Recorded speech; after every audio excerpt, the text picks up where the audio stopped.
Welcome to Speaking the Language of the Soul global event, in which we will gather for powerful conversations with scientists, indigenous elders, wisdom keepers, shamans, healers, to reveal and restore our relation to the divine and the truth of who we truly are. This event is designed to open up space for all of us to remember the oneness and sacredness of everything, the uniqueness of each and every one, and the unique contribution that each can offer to creating a new way of living on Earth by simply aligning with who we truly are. Here you are invited to tune into the wisdom and the healing energy created in these conversations and experience your own deep healing as well as healing the collective.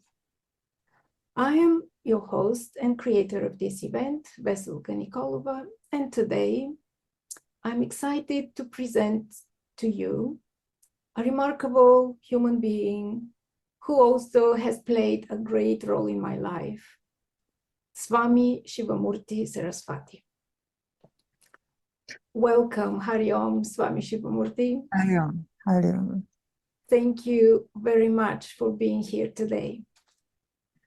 So let me introduce you now to our audience. Swaami Sivamurti Saraswati was born and raised in Australia.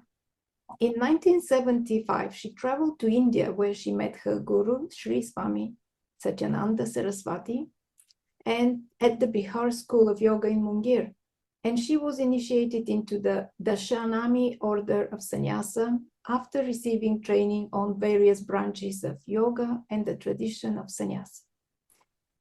He gave her the mandate to bring the teachings of Satyananda Yoga to Greece, upon which he established 3 Satyananda Yoga meditation centers and the first residential ashram of its kind then in Europe, which was inaugurated by Sri Swami Satyananda in 1985.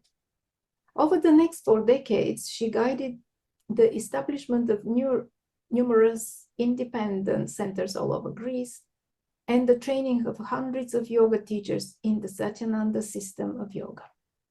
She also established Satyananda Mat in 1991, which is a charitable organization, an association of Greek yoga teachers trained in the Satyananda system of yoga to connect them to the Parampara and to the source of teachings, the Bihar School of Yoga, India, and a federation of Satyananda Yoga centers.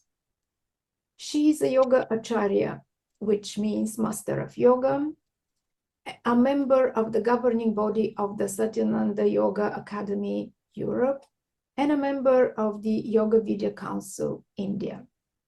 She has traveled extensively throughout Greece and abroad, giving yoga seminars and authoring many books on Satyananda Yoga. Her latest book, called In His Footsteps, is a culmination of her life's work as a disciple and sannyasin, and is a tribute to her guru's life and teachings. So the topic of today's conversation with Swami Sivamurti,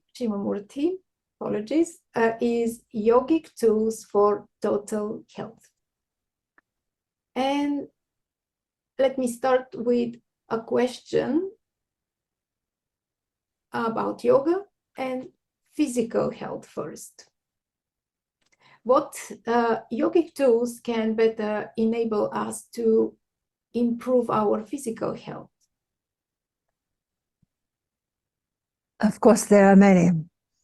In yoga, the practices which are done will not only, of course, improve our physical health, but bring mental harmony and spiritual upliftment as well. They are based on the model of body, mind, and spirit interaction. So if we look at Hatha Yoga, for example, which is one of the most popular branches of yoga today, we see that it is not just a collection of physical postures. The word Hatha relates to the solar and lunar flows of pranic energy, which are balanced and energized and maintain one's physical and mental health through asanas, physical postures of yoga, and pranayama, or the techniques that use different branches of breathing, together with a number of other yogic practices. These two energies are very important to understand because they control all the systems in our body. They control the parasympathetic and sympathetic nervous system, the endocrine system, the circulatory system, the digestive system, the respiratory system, the reproductive system, and all the other systems that I haven't mentioned. They control the way we move, the way we think, the way we feel. They control everything, in fact. Swaሚ Satyananda, when I was traveling with him, he explained, and I'll quote him here, he explained that when there's disharmony between the solar and the lunar energies of Ida and Pingala, as they're called in Sanskrit, there is disease, restlessness, and disturbance. And when there is harmony between them, there is peace and good health. So through the practices of Hatha Yoga, these energies are balanced and regulated, the chakras and the whole body are purified, and a state of union and harmony and peace is achieved. In fact, Sri Swami Satyananda once pointed out that the kadakus, which is a symbol of health that shows two serpents intertwined around a staff, indicates the balance between these two energies, between both Ida and Pingala energy. So Satyananda Yoga practices begin with a series of asanas known as the Palmukdasan series, 1, 2, and 3, which have been devised by Sri Swami Satyananda to remove energy blockages detrimental to one's health, allowing the energy or prana to flow freely throughout the body. Then other asanas are introduced, depending on the health requirements of the individual. However, it's important to point out, according to our tradition, these three series, these Palmukdasan series of 1, 2, and 3, which unblock the energies in the body and massage the internal organs and improve the digestive system and a host of other things, it's really enough. They're really enough to keep the whole body and mind healthy. We move into the more complicated asanas, so to speak, if one needs them, when there's a serious illness or when there's a real need for them. So the emphasis is placed on the Palmukdasan series, and in fact all asanas that we do, on 5 levels. First level is when you practice the asana, to be aware of the physical movements. The second level is being able to synchronize the physical movements with the breath. And thirdly, we use the power of visualization. Even if we're not doing the asana perfectly, we imagine, using the power of the mind, that we are doing the practice perfectly. And in time, the mind, as it controls the body, it influences the way we do the movements, and our movements improve. Of course, if not a functional problem, our movements actually improve. And in doing this, the first 3 stages I've mentioned, we energize the Anamaya Kosha, the first sheath, then the Pranamaya Kosha, the second sheath, through the breathing practices, and then the Manomaya Kosha, the mental sheath, through the visualization practices. So we are connecting through simple asanas the various sheaths that encase the soul. Of course, there are 2 more sheaths. There's the Vijnanamaya Kosha, or the intuitive sheath, and there's the Anandamaya Kosha, which is the blissful sheath. And later on, when we've mastered those 3 stages of working with the asanas, the physical level, the breathing level, and the visualization level, then we move into working with the chakras in relation to the asana, and also the mantra in relation to the asana. So through these practices, we energize all the sheaths that are encasing the soul. Another important series in the yogic toolbox involves the 7 movements of the spine, which keep the spine healthy and strong. Forward bending and backward bending, left and right sideways movement, left and right twisting, and then stretching. So with that way, we flex the spine, we move the spine, we energize the spine, we remove the blockages of the pranic energy in the spine, And we keep the spine very flexible, because it's said in yoga that the healthier your spine is, the healthier you are. If you can keep a healthy spine up into old age, so to speak, you can maintain your health. Then there's also the practice, I should mention, of Surya Namaskar, which is a practice handed down from pre-Vedic times. This also brings great benefits. It strengthens the spine, it balances the metabolism, and it improves the functioning of the many bodily systems, especially the endocrine system. It's a practice of 12 steps, of actually 24, which energize and harmonize the endocrine system. And I remember saying a quote of Albert Einstein, where he said, "Our destiny is controlled by the endocrine system." So it's very important to keep that endocrine system functioning, as it has such an effect on our body and mind. Other tool, there are so many, I'll just mention a few. Another one is the Shatkarmas of yoga. These are a series of cleansing techniques which balance the Ida and Pingala and Nadis, or energies, that I mentioned earlier, and they bring both mental and purification. It's of course important to do these practices with an expert teacher who's well versed in them and well trained and has done the practices themselves. In fact, one should always do yoga with an experienced teacher who actually practices what they teach. This is one of the fundamentals in Satyananda Yoga, not to teach what you yourself haven't practiced over a period of time, so that you are experienced enough to handle any difficulties that your students may have. Another practice perhaps I could mention is breath awareness. This is a very simple and essential tool that helps us understand the deep connection between the way we breathe and the state of our mind. As when we are breathing, when our breathing is fast and shallow, our mind becomes agitated, restless.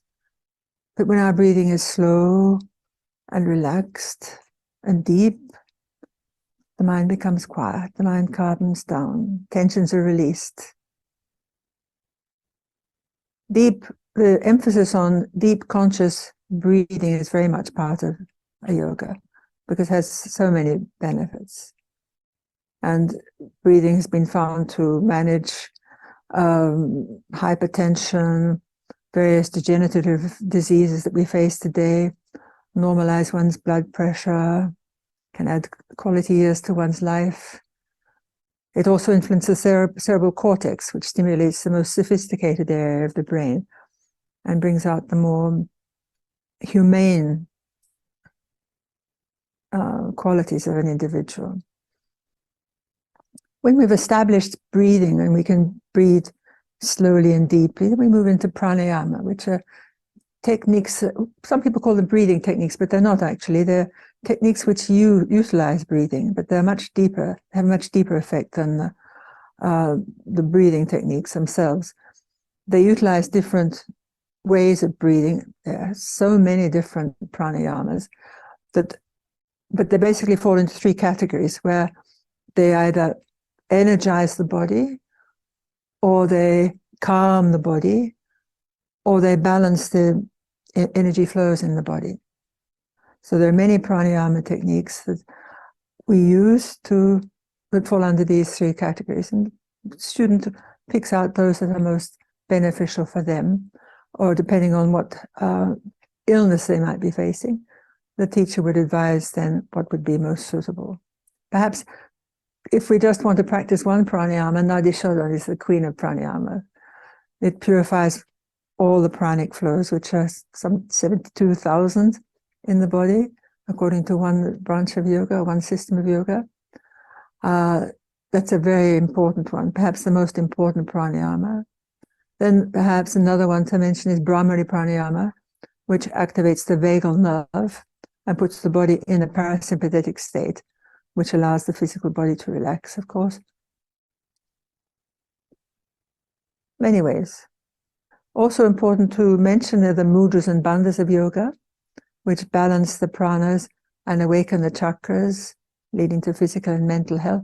In the Satyananda system, a Satyananda yoga class contains a little bit of all these practices that I'm teaching, except the Shatkarmas, which are done outside the class, so that one gets the full holistic benefit of the various practices that are available. And we cannot close this without mentioning relaxation techniques. They're also a major tool that with regular practice guarantee good physical and mental health. They restore health to the body. They're so easy to do. You just have to lie back in a pose called Shavasana and practice a relaxation technique such as Satyananda Yoga Nidra, which is a very popular technique around the world today, where you're guided by the teacher to become aware of various parts of the body, and through different breathing techniques and through different feelings and sensations and through different visualizations. It's a beautiful technique. It's one of the most popular techniques, and it triggers off what was called a relaxation response, and really calms the mind. It's also a natural painkiller. So in closing, just let me mention, I've mentioned all those practices. I think I've covered the basic ones.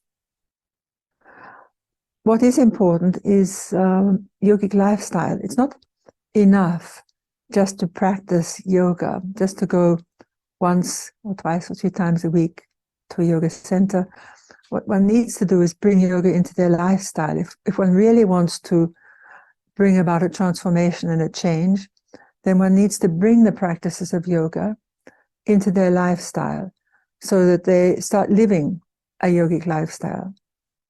Swami Niranjan, the spiritual successor of Swami Satyananda, he's put together a very nice yogic lifestyle sadhana capsule, which incorporates all the essential techniques.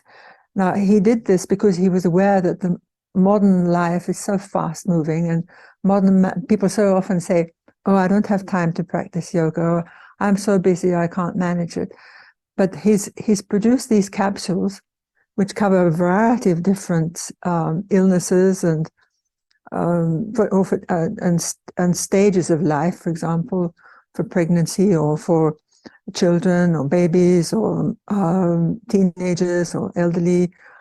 And they encourage you to start your day with a little bit of yoga, 5 or 10 minutes, then a little bit more. Then after breakfast or at work, you manage to do 5 minutes of special breathing. When you come back from work, you do a yoga nap to prepare you for your after the work activities. And then before you go to sleep, you do a review of the day, a short meditation and things like that. They're very popular, and they enable modern man or humankind to actually put yoga into their lifestyle, because it gives you the freedom to choose when you're going to do the yoga practices, and you just have to fall into the habit of doing it. And you find that yogic capsule, some yogic capsules are only 20 minutes, so you can fit easily, everyone can fit 20 minutes at different stages throughout the day into their life. I think that's enough for this question. Thank you. Yes, thank you. This first step is so important, to start with the physical body, because we need this physical body to move through our daily activities. And we're usually in our masculine part of us, of decision-making in the mind, of achieving a goal or meeting deadlines. And it's kind of, this is the way our life is set somehow at the moment, and has been for quite a long time. And I personally have to mention that Hatha Yoga has played a tremendous change and role in my life when I decide to do it, even for 30 minutes in the morning, because it balances, it just remarkably changes the energy of the body. And the day goes in a different way if, for example, I decide to skip it some morning. And what you mentioned is so important, that the yogic lifestyle is not giving this attention to the practice in the morning. It's incorporating it as a lifestyle, and bringing our awareness away from this hectic lifestyle that we're leading and coming back to this peacefulness is very important to connect with the body and be present at the moment, be present at the very moment, which shifts the whole energy of the body. And so thank you for making this conclusion and clarification at the end, which is, I'm sure many people are familiar with Hatha Yoga and practicing, even many of our audience, but bringing it into our life is really, thank you for mentioning that. What about, could you mention some tools about how to, yoga helps us improve our psychological well-being? Thank you. Yes, well, according to yoga, some people say, some yogis say, 80% of our illnesses are psychosomatic. For example, psoriasis, asthma, eczema, diabetes, stomach ulcers, high blood pressure, heart disease, cancer. The majority of illnesses are actually psychosomatic in origin. They stem from disturbances in the mind and then manifest in the physical body. I remember Sri Swami Satyananda saying many years ago, when he was talking about cancer, that cancer starts 5 years before it actually appears in the physical body, before it reaches the physical body. It has to go through the other sheaths or koshas that I mentioned. So it starts somewhere in the mind.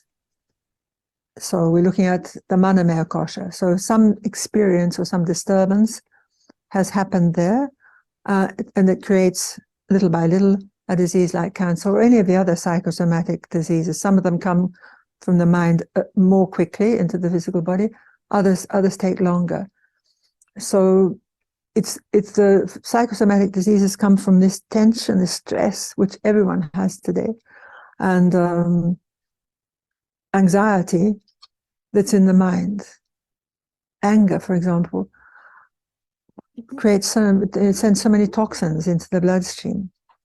Jealousy, guilt, shame, internal conflicts, fear, another one.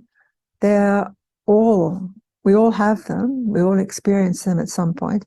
Of course, if we go into Raj Yoga or Gyan Yoga, we look at techniques, we look at practices to handle these different states of mind, find ways to overcome anger or jealousy or guilt and shame by working with the particular chakras or psychic centers that are associated with these attributes or these impressions in the mind. Over the last years, definitely we've seen yoga being integrated into mainstream medicine much more, as research is showing that certain types of yoga can bring about very good results, especially in relation to the mind, because yoga is all about managing the mind. If you can manage the mind, you can do almost anything. My guru said to me, Swami Satyananda, he said, if you can manage the mind, you can do anything. And if you can manage the unmanageable in mind, then you're a guru. Most of us live according to the dictates of our mind. We are controlled by the mind. Perhaps we're not really aware of that. But awareness is a very important aspect of yoga. So we learn, awareness means witnessing. We learn to take a step back and witness what's going on in the mind and not identify so much with it through techniques such as pratyahara, where we disassociate from the senses and we become more identified with that within us that knows we exist. And we start to observe our levels of insecurity or our fears or our desires, our needs, our ambitions more. We start to get a clear picture of what's actually going on in our mind. And when we do that, when we can manage that, then we can start to influence the mind because we've got a clear picture of what needs correction. For example, take guilt or fear, perhaps is even more of a difficult one to handle. If we can see through witnessing and through meditation where our fears are coming from or where our guilt has come from, we can then do something about it. And there are numerous techniques in Satyananda Yoga to enable us to isolate these different impressions of the mind and bring about a transformation or redirection of that energy, because it's all energy. Anger is energy, guilt is energy, fear is a form of energy, it's a vibration. If we can find out what that vibration is, if we can find out which chakra can influence it, then we can adjust it and dissipate that and transform, for example, anger into love. A very simple practice is the practice I mentioned before, which is Satyananda Yoga, in Satyananda Yoga Nidra, is the systematic method of inducing relaxation on a muscular, mental, and emotional level. In this practice, our perception is directed inwards, and we are completely cut off from all types of external stimuli from the senses, except from the sense of hearing, through which we need to hear the instructions. But the other four senses are closed off, like when you're asleep at night, actually, but you remain conscious, you remain awake. And when this happens, when we can cut off the input coming from the senses, we are in a much better position to observe what's actually going on in our mind and see what's happening there. The majority of people out there, I'm not talking to you people who are here, but out there who have never come into contact with yoga or with allied systems such as this, they're not aware that they are of what's going on in their mind. They're not able to observe it. But yoga emphasizes become a witness, become an observer, not only of the mind, of the body as well, and of the senses, but we're talking about the mind at the moment. Become aware of what's going on in the mind. And as you go deeper, for example, you can see where the fear, you've got a fear of heights, or you've got a fear of darkness, or you've got a fear of the water. It's generally associated with some deeply embedded experience in your subconscious mind that took place either when you were in your mother's womb or in the first few years of life. And it's solidified there. That experience is solidified there. And we just, as adults, experience the effect. But if we can go down into the mind, which we can in Yoga Nidra and in meditation, we go down through different experiences of our life. And we, as the mind is so relaxed, we start to, it dislodges, we call these samskaras or impressions. They're dislodged from the deeper levels of the mind. And they start to float to the surface.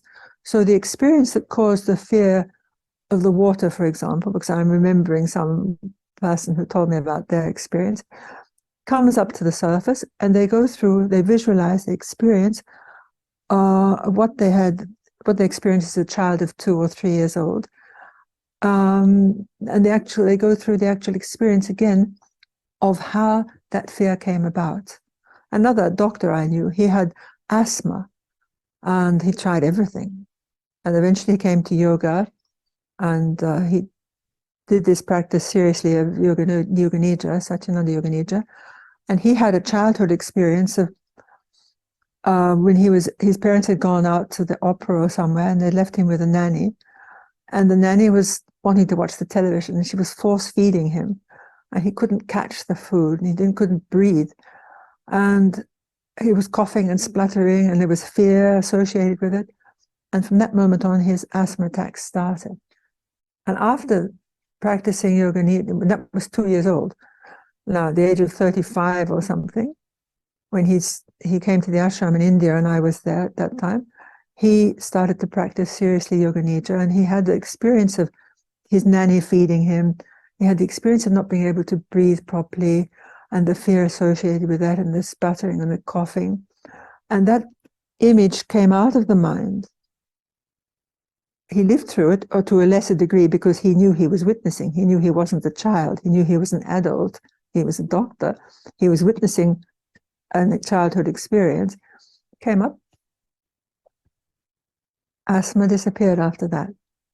So this is how the psychosomatic illness, the tensions in the mind, the impressions in the mind, that we do not have the opportunity to mull through and work out. And as of course a child, we don't get this opportunity. As an adult, if we learn the techniques, when we're facing a tension, we are taught a technique of how to mull through it and not allow it to sink deeper into the mind, but handle it on a conscious level so it doesn't go any deeper. But as a child, we can't do that. And all of us have had many, it's not possible to go through childhood without having some form of traumatic experience. So these experiences in the mind, samskaras, these impressions in the mind, which are deep in the subconscious, are encouraged to come to the surface through techniques such as yoga nidra and meditation. Thank you. Yes, you're welcome. You mentioned something very, how deep actually simple practices go into the body, so that we can reach buried memories from an early age, where we even don't have any memories, and they're really like subconsciously stored and can be released. And this so important, what you mentioned, is being a witness. You and my Bulgarian yoga teachers were teaching us to step a little bit aside and observe ourselves in the daily life with any emotion we have, because from the emotions, as you mentioned, sorry, all the disturbances of the body, in the body starting, and all the chemicals that are released due to stress and hormones. So by observing it, I personally experienced how actually some unpleasant experience during the day turns out to be a very innocent, and even kind of, I was wondering, why was I upset with that when I'm observing me in that situation and reliving it? And the observer was thinking, the observer in me was thinking why I was upset with that. It's so neutral. And then it was released, as you are mentioning. And it is a beautiful reminder how we can step out a little bit and observe, and be the witness, the observer and the witness of our lives. Probably we will have less chemicals produced, toxins in our body, and it may it will bring to our health benefits.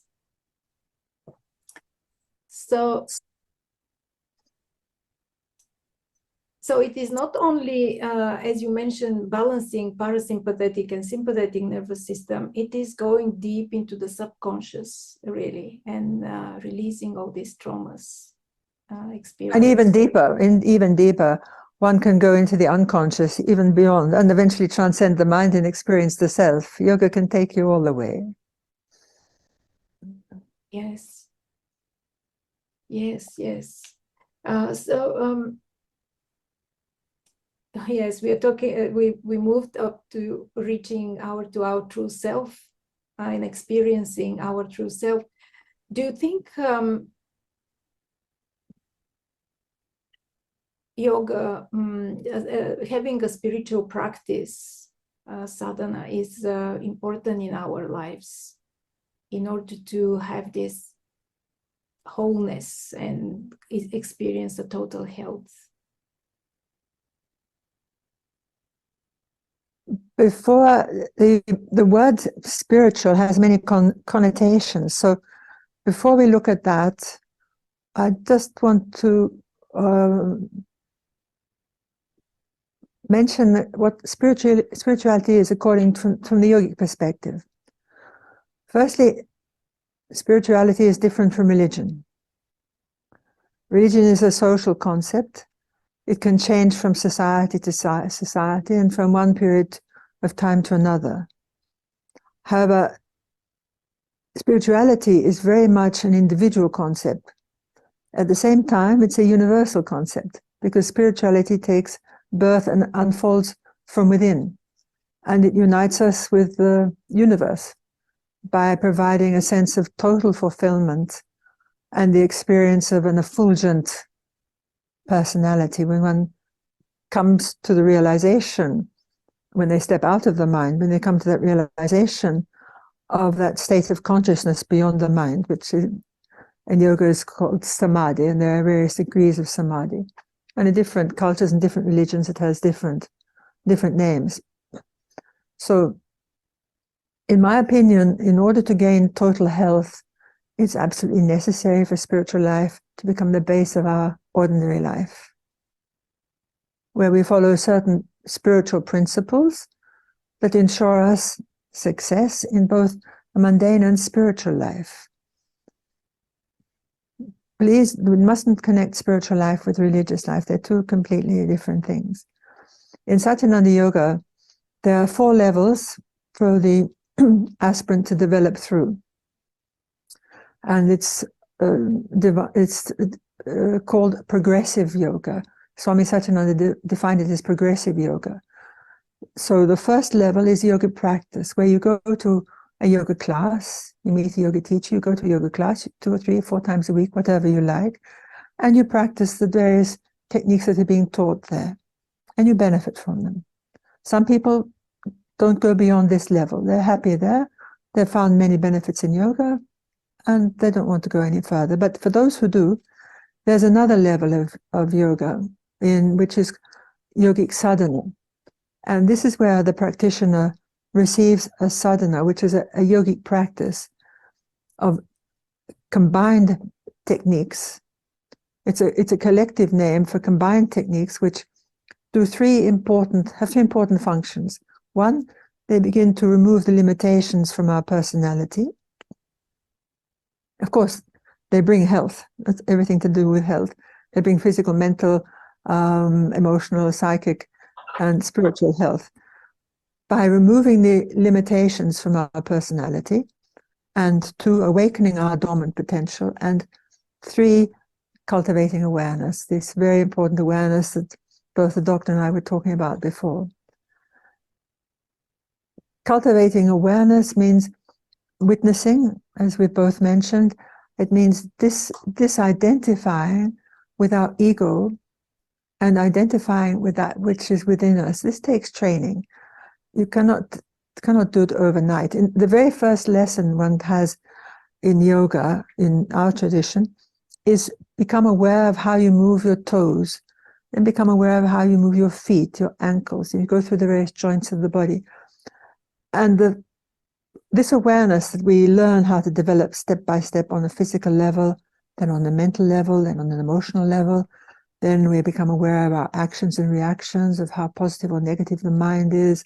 We become aware of the different inputs through the 5 senses. We become aware of how the gunas, the qualities of nature, affect us. I mean, there are hundreds of levels to train us in awareness, and it takes a lot of time. But even when one starts with a simple awareness of the physical, and something clicks in you, you realize, if I can witness the body, I'm not the body.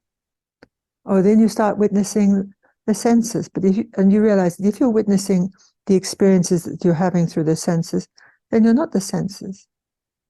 Then when you come to witnessing the mind, and you start to witness your thoughts, you start to witness your ego-orientated actions, you start to witness how you rationalize, how you intellectualize, you become aware also of how your memory functions, how you store and receive memory. When you start to witness these various components of the mind, the realization dawns, I'm not the mind. So if I'm not the body, I'm not the senses, and I'm not the mind, who am I? So yoga takes us through all those levels of awareness from first starting with your toes to expanding your awareness to the understanding of that state of consciousness beyond the mind, which is called consciousness in yoga. The ancient Greeks called it the self. Socrates and the other ancient masters of Greece, they said, know thyself. Know the self beyond the body, beyond the mind, beyond the senses. They weren't talking about know thyself as a physical self. No. Know that self that you really are, question who you are, and go beyond the body, mind, and senses so you can realize who in reality you are. And this, of course, is yoga. This is the end goal of yoga. Yoga can take us there. So cultivating the spiritual side of yoga develops our awareness. It disciplines and restructures our personality. We learn how to manage the mental and emotional distractions and disturbances of the mind.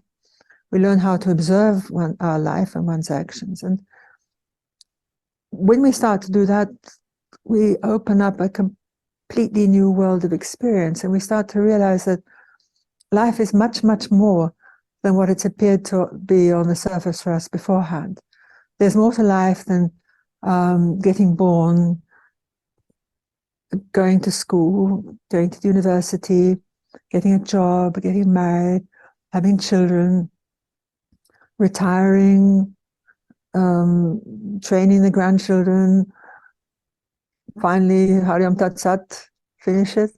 There's much more to life than that. That's a beautiful aspect of life, and it's important, but there is much more which we need to realize. There's a deeper purpose to living than that. There's a much, much deeper purpose that as the mind evolves, as we evolve, as our understanding deepens, we come to realize that, yeah, there's more to life and I want to know more about it. I'm not satisfied with just the status quo. I want to know more about what's going on in this precious gift of life. Sri Swamiji used to tell us the greatest lesson we have to learn is a lesson of life. And the third level of, so that's, I've mentioned coming into yogic sadhana. I drifted off a bit there, but so the first stage in Satyananda Yoga is yoga practice. The second is yogic sadhana. The third is the yogic lifestyle, which I briefly mentioned before, which is when you have a capsule, you combine all that you're learning and you start to live it on a 24/7 basis. You bring yoga into your life. Yoga is not just a practice that you do once or twice or 3 times a week, but it's there with you. It's in your mind. You can actually turn every moment of your life into a yogic experience, into a spiritual experience, by aiming, for example, you may be doing repetitive work each day in and day out, and you think, how can I spiritualize my life? How can I improve this? But you can, through awareness and treating each experience as something new, of course, which it is. As Heraclitus said, you can never step into the same river twice. Everything is changing, everything is moving. So if you have work to do, bring that spiritual component in by trying to do it better and better and better each time, aiming for excellence, for example. So each day you do it a little bit better, a little bit better, a little bit better. Every day you move a step forward. This is spiritualizing, working from a spiritual base in yoga and living a yogic lifestyle. And the fourth concept is yogic culture. And here you don't need no efforts required anymore. You just radiate yoga. You're peaceful, you're calm, you're loving, you're understanding. People are drawn to you. They see and they realize in you something that's different. They can't put a name to it necessarily, but they're inspired by you. You're able to inspire, like the great yogis. You don't have to say anything or do anything. Just being in their presence is an inspiration. And the radiance that comes from the aura that comes from them influences us. And we, just through being in their presence, have certain realizations and deeper understandings. It happens quite naturally. Sri Swami Satyananda, he used to say that awareness was the alpha and the omega of yoga. And as I mentioned before, it's this ability to stand back and observe physical, mental, and sensorial experiences. And this alters our perception on what life is all about.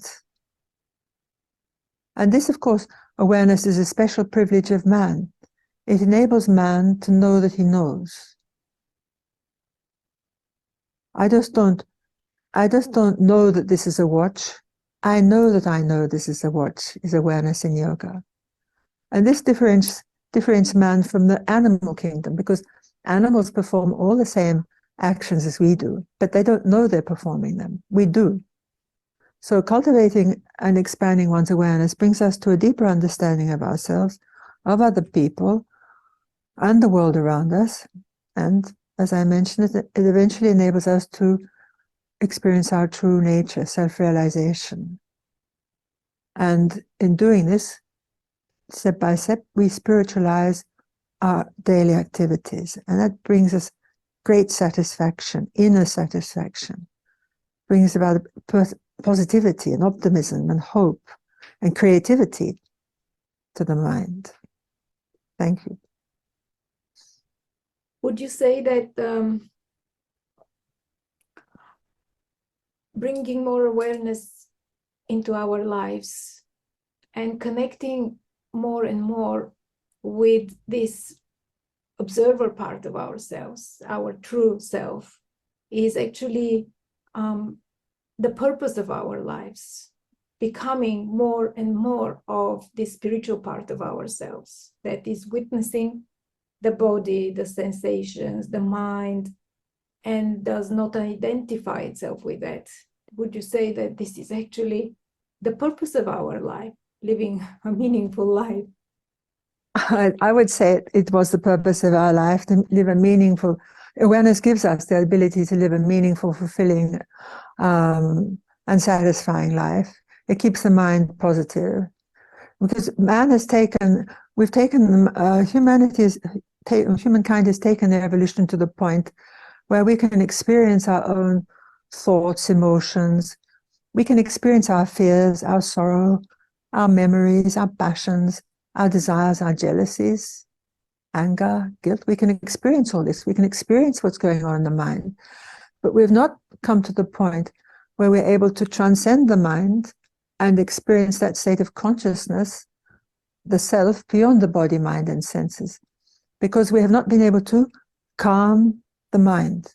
Before we can meditate, before we can experience our true nature, we have to calm the mind. If we look at Patanjali's yoga, the fifth step in yoga is calming the mind, pratyahara. And the sixth step is dharana, or concentration. Then we move to the seventh step, which is dhyana, or meditation. Or meditation, actually, dhyana means awareness. And samadhi, which is total awareness. You've transcended the mind, you're aware of whatever is beyond the mind. So we have evolved our mind to the point where we experience the mind, but we haven't evolved our mind to the point where we can transcend it and experience the self. And in order to experience the self, it's very important to calm down the mind. But mind will not calm down. It's very difficult to calm the mind. When the mind is agitated, you're not able to see yourself. It's like the moon, the full moon on an agitated sea. You cannot see the full moon in all its beauty. You see, it's fragmented. It's the same with us. The self expressing itself through the different koshas I mentioned, through the mind, is fragmented. We get glimpses of it, perhaps in moments of deep meditation, or when you're looking at a sunrise, or out in nature. Perhaps there are moments there you feel that beauty and you come in contact with another aspect, another level. But that's when the mind is calm. Because when the mind is agitated, we cannot see ourselves. We're able to see our passions, we're able to see our thoughts, our emotions, our fears, our sorrows, but not the self. And in Vedanta, which is one of the main systems of Indian thought, it said the Vedantins came to one conclusion, a very definite conclusion, says Sri Swami Satyananda, and that is to witness the mind, watch the mind, don't interfere, be impartial. Because I didn't mention, and it's a very important point, awareness is an impartial state. You remain impartial. Awareness brings with it intelligence and understanding. They go together hand in hand. So the more aware we are, the more intelligent, not intellectual. I don't mean, intellect is a component of the mind. Intelligence is perhaps you could say, a component of the consciousness, of that which is witnessing, that which is giving us a deeper understanding. So the mind is thinking of fear, the mind is thinking of envy, the mind is thinking of jealousy, the mind is thinking of happiness, the mind is thinking so many things. That's okay. But as Sri Swamiji used to tell us, don't be affected by it. Just be a spectator of this match. Just as you go to the movies and you see what's happening on the screen, but you don't fully identify with the hero and heroine, to a certain extent, maybe, but you know that you're not that person. You're a spectator. You don't interfere with the mind. Because if you interfere with the mind, you can't help it. But when you watch the mind, when you witness the mind, it sits down quietly. And when the mind becomes quiet, then you can see the self. Thank you. Thank you. Thank you so much. Very beautifully said. And it's such a beautiful conversation. And I would have gone even further, but I'm aware of our timing. And I don't want to miss the opportunity to share about your free gift. So you are offering a really generous free gift to our audience here. And it is about one long weekend residential ashram yogic lifestyle experience in Satyanandasram, Hellas. Would you have anything else to add to it? Well, I hope that, I thank you for mentioning it, and I hope that whomever is listening and is inspired will follow up on that free gift, because we'd love to have you in the ashram. You can come 3 or 4 or 5 days, whatever suits you, and immerse yourself in yogic practices and yogic sadhana, but most of all in yogic lifestyle, so that you can experience those first 3 stages of Satyananda Yoga. And I really hope to see you from whatever country you come. You're very, very welcome to Greece and to spend some time with us in the ashram. Residentially there, we've got a lot of space and very nice rooms. Of course, an ashram shouldn't be, it's not, you come out of your comfort zone when you come into an ashram. So don't expect a 5-star hotel. Expect 1,000 stars, because we've got all the stars up there. But you won't have the same comfort at home. But that's important. But that's important to challenge the mind too, and see how we handle different situations. Because in those situations, we learn better how to handle ourselves, other people, and get to know ourselves more. So welcome. Please come. Hari Om. It is a very generous gift. Thank you. And I can say that the Greek ashram is a piece of paradise. There are peacocks residing there, which remind us about the beauty of creation. But also, you mentioned that you're challenged there, but this is the aim of being somewhere and meeting your inner world. But once you're there, there is this silent connection with the energy of peace that we are all longing for. And then also I can share that when we leave, we are changed. So I encourage everyone to click on the link that will be below, that is below this video, and claim this free gift if you're drawn to, because it's a really life-changing experience. Being, even for a week, even for a week, it's a life-changing experience being there. So thank you so much, Swami Sivamurti. It has been such a beautiful conversation. And thank you for sharing these deep levels that yoga can help us with, this deep yogic wisdom. Thank you. I'm honored that you gave us this time today.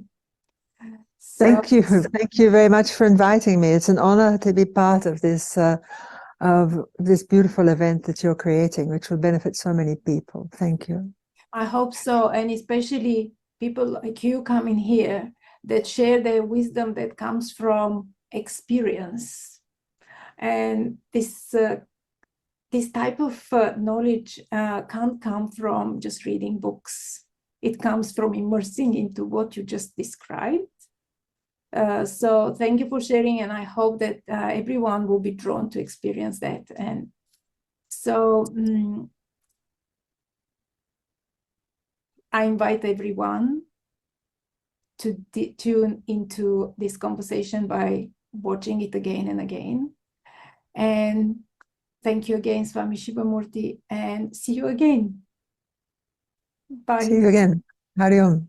Hari Om Tat Sat. Hari Om. Hari Om.